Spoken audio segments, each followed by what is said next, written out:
Welcome to concept minds. कैसे हैं आप सभी लोग? ठीक होंगे। आज हम लोग जो 17th बीपीएससी में लोकोक्तियों को लेकर के जो पूछा गया है निबंध, उसी को डिस्कस करने वाले हैं। उसमें जो पहला निबंध था वो पूछा गया था कि बनले के साथी सब केहू ह और बिगड़ले के केहू नहीं। मतलब अगर आपका टाइम अच्छा है तो आपके बहुत सारे दोस्त होंगे, लेकिन अगर आप पर कोई संकट आता है तो आपका कोई फ्रेंड नहीं होता है। तो इसको कैसे लिखना था, इसके डायमेंशंस क्या होने थे, आज मैं डिस्कस करने वाला हूं। और बहुत अच्छे से इस पर एक निबंध का पूरा फ्रेमिंग हम डिस्कस करेंगे।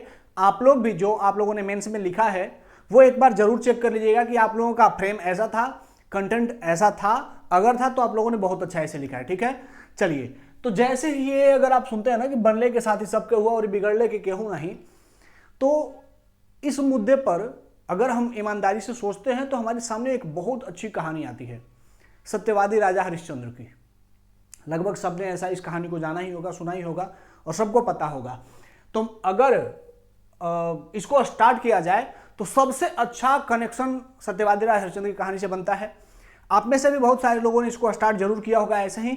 तो मैंने भी इसको इसी स्टोरी से, राजा हरिश्चंद्र की स्टोरी से कनेक्ट करने के लिए एक फ्रेम बनाया है कि सबसे पहले हम क्या करेंगे कि राजा हरिश्चंद्र की जो स्टोरी है उसको थोड़ा लैंग्वेज में बहुत अच्छे तरीके से लिखेंगे। लाइक कि जो अवध या अयोध्या का साम्राज्य था, उसके एक महान शासक सत्यवादी राजा हरिश्चंद्र, जो अपने सत्यवादिता के लिए प्रसिद्ध थे और आज भी उनकी सत्यवादिता को भारत में एक आदर्श माना जाता है।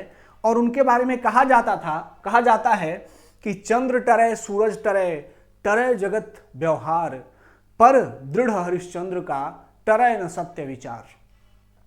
उस महान सत्यवादी हरिश्चंद्र राजा के इस महान आदर्श के साथ जो जीवन जी रहे थे, उन पर जब वह राजा थे तो उनका साम्राज्य बहुत बड़ा था, दोस्त मित्र साथी सभी थे।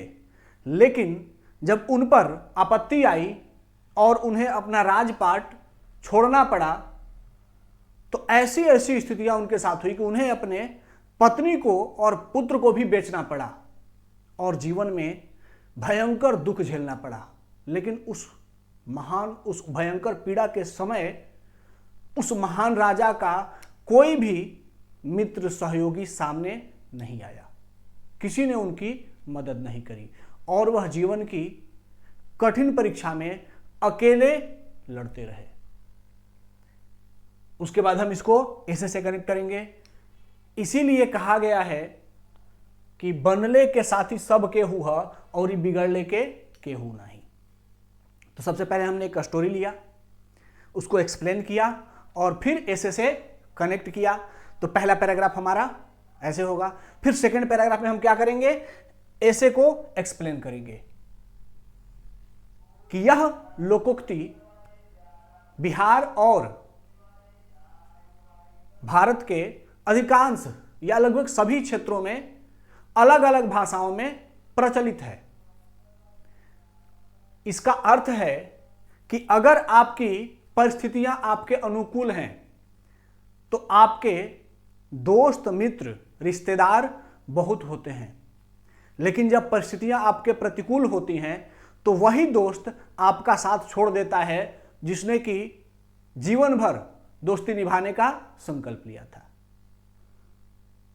परिस्थितियां ऐसी होती हैं कि अपनी पत्नी और बच्चे तक साथ छोड़ देते हैं। पति पत्नी का साथ छोड़ देता है, पत्नी पति का साथ छोड़ देती है, बच्चे पिता माता का साथ छोड़ देते हैं, पिता माता बच्चे का साथ छोड़ देते हैं। यह परिस्थितियां ही हैं जो मनुष्य के व्यवहारों को निर्धारित करती हैं और इसी के आधार पर, मनुष्य के व्यवहार के आधार पर उसके जीवन चरित्र का आकलन होता है। तो इस तरीके से हम क्या करें, हमने क्या किया, ऐसे को एक्सप्लेन किया और तब उसके बाद आएंगे बॉडी पार्ट की ओर। जब बॉडी पार्ट की ओर आएंगे तो मैंने जो फ्रेम सिलेक्ट किया है वो फ्रेम है कि इंडिविजुअल, फैमिली, सोसाइटी, नेशंस और करंट अफेयर। आप भी एक इस फ्रेम में भी जा सकते थे या दूसरा फ्रेम भी आप एक लेकर के जा सकते थे, जिसमें कि मैंने बताया है कि 360 डिग्री का अप्रोच लेकर के जा सकते थे, जिसमें historical, social, geographical, political, economical, technical और सोसाइटल, फिर इथिकल, ऐसे भी डायमेंशन में जा सकते थे। इस डायमेंशन में मैं गया हूं बॉडी पार्ट में। तो सबसे पहला स्टोरी मेरे सामने आता है सुभाष चंद्र बोस का। अगर हम इंडिविजुअल पे बात करें, जब तक सुभाष चंद्र बोस कांग्रेस के बड़े नेता थे, तब तक भारत में उनके साथ सब कोई खड़ा था, बहुत बड़े नेता थे। लेकिन अंग्रेजों ने जब उन्हें जेल में डाला और उस जेल की बंदिशों को तोड़ करके जब वो भारत से भागने की कोशिश करते हैं, तो उस समय उनका कोई सहयोग नहीं कर रहा है। अकेले भारत से भागा। पूरे भारत से भागने के बाद आजाद हिंद फौज के साथ भारत को आजाद कराने के लिए इतना संघर्ष किया। लेकिन जब उनकी मृत्यु हुई, तो उनकी मृत्यु के बाद सरकार ने, जब स्वतंत्र भारत की सरकार बनी, तो उनके परिवार की जासूसी करवाई जाती थी। जासूसी किस लिए? कि सुभाष चंद्र बोस जिंदा है क्या। तो उस महान सुभाष चंद्र बोस, जो कि भारत की स्वतंत्रता के लिए अपना सर्वस्व न्यौछावर कर गए, उस महान स्वतंत्रता सेनानी के मरने के बाद जब हमने समाज में, जब उनकी वीरता का श्रेय देने की बारी आई, तो हमने क्या किया? इतिहास से नाम मात्र का उन्हें क्रेडिट दिया और सारा क्रेडिट किसी और को दे दिया गया।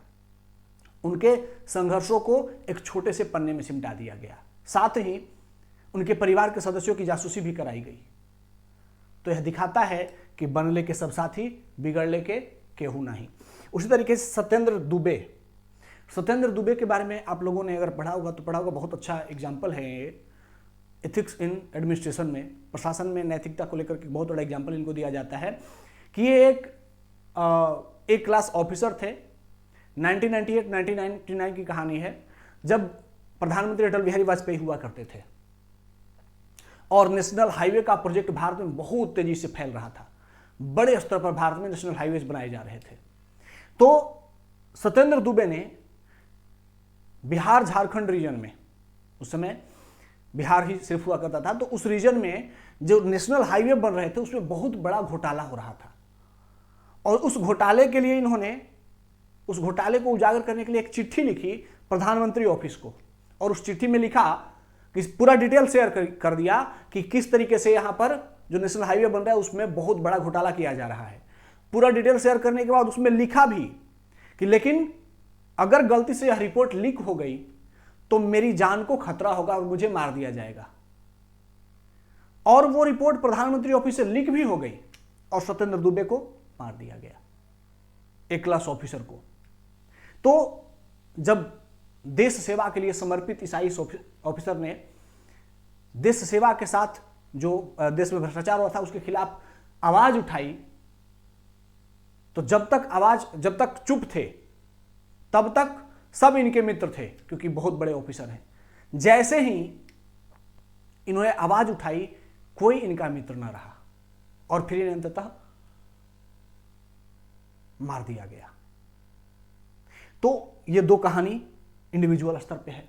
अगर हम फैमिली के स्तर पर बात करें तो राम प्रसाद बिस्मिल ने अपनी ऑटोबायोग्राफी में लिखा है, अपनी आत्मकथा में लिखते हैं कि जितनी भी अपनी फैमिली के बारे में लिखते हैं कि जब हम सोसाइटी में, जब तक हम रिवोल्यूशनरी थे और सरकार की नज़रों में नहीं थे, तब तक हमारी सोसाइटी में हमारी फैमिली की बहुत इज्जत थी, बहुत प्रतिष्ठा थी। लेकिन जैसे ही सरकार ने हमें पकड़ लिया, और सभी अधिकांश स्वतंत्रता सेनानियों के बारे में लिखते हैं कि जब जो क्रांतिकारी थे, उन क्रांतिकारियों के बारे में जैसे ही रिपोर्ट ओपन होता था कि यह क्रांतिकारी है, पास पड़ोस के लोग साथ छोड़ जाते थे।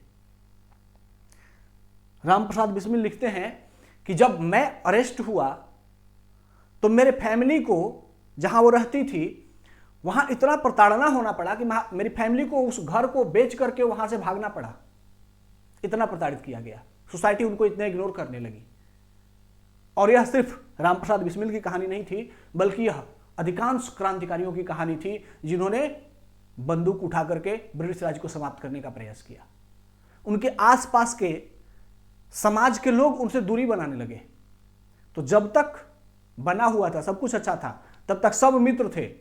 और जैसे ही सरकार की रिपोर्ट में आ गया कि ये क्रांतिकारी हैं, अपने ही देश के लोगों ने, अपने ही समाज के लोगों ने उनको बाइकआउट कर दिया, अलग हो गए।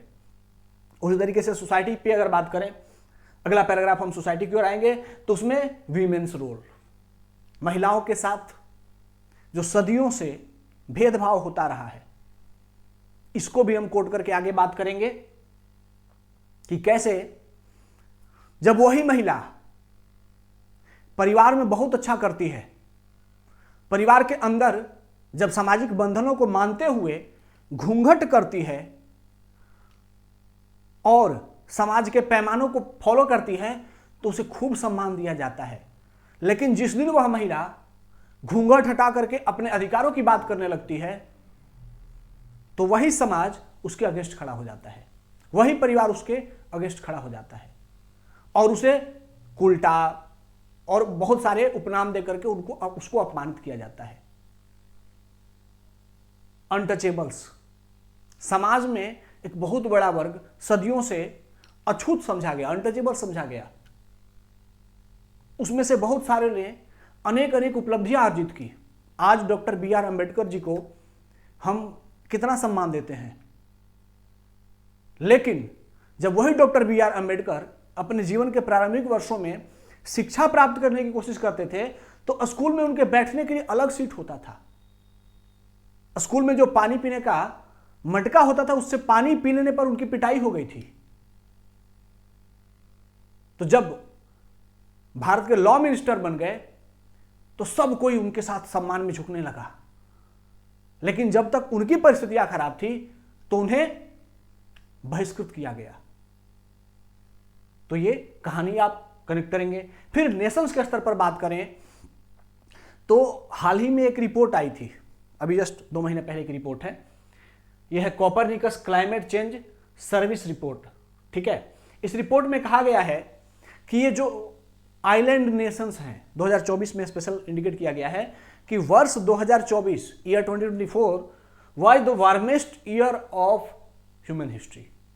मानव के इतिहास का सबसे ज्यादा गर्म वर्ष रहा है और इससे सबसे ज्यादा पीड़ा किसको हुई है? आइलैंड नेशंस को, द्वीपीय देशों को सबसे अधिक चुनौती झेलना पड़ा है। कैसे कि उनके यहां 130 एक्स्ट्रा हॉट डेज हो गए हैं। जितने गर्मी के मौसम में दिन होते हैं, उसमें से 130 दिन अधिक गर्मी उन देशों को झेलनी पड़ी है। जबकि जब मौसम सामान्य होता है तो पूरी दुनिया भर के टूरिस्ट वहां घूमने जाते हैं समुद्र के द्वीपों में और खूब वहां एंजॉय करते हैं, और जब ग्लोबल वार्मिंग बढ़ रही है तो उनके साथ कोई खड़ा नहीं है। वो डूबने के कगार पर हैं, लेकिन कोई उनके ऊपर ध्यान नहीं दे रहा है। तो जब उनके दिन अच्छे होते थे तो उनके यहां लोग खूब एंजॉय करने जाते हैं, लेकिन जब उनके साथ चुनौतियां आ रही हैं, उनके अस्तित्व का संकट आ रहा है, तो उनके लिए कोई मदद के लिए खड़ा नहीं है। यह दिखाता है कि बनले के सब साथी बिगड़ले के केहू ना। उसी तरीके से मदर सीता का एग्जाम्पल आप ले सकते हैं, सीता माता का। जब तक सीता माता भगवान राम के साथ थी, सब उनके मित्र थे, लेकिन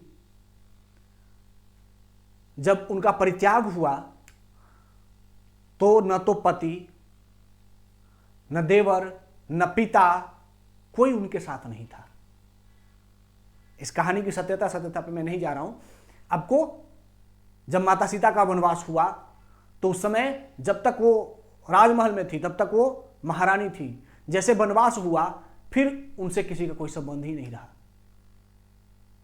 उसी तरीके से आप इंडियाज वार अगेंस्ट टेररिज्म को डिस्कस कर सकते हैं कि इंडिया ने क्या किया है। टेररिज्म से लड़ने के लिए जब इंडिया की बारी आती है तो वह यूएसए जो कहता है कि वार अगेंस्ट टेररिज्म में हम इंडिया के अलाइज हैं, मित्र हैं, वही पाकिस्तान को F-16 क्या भेजता है?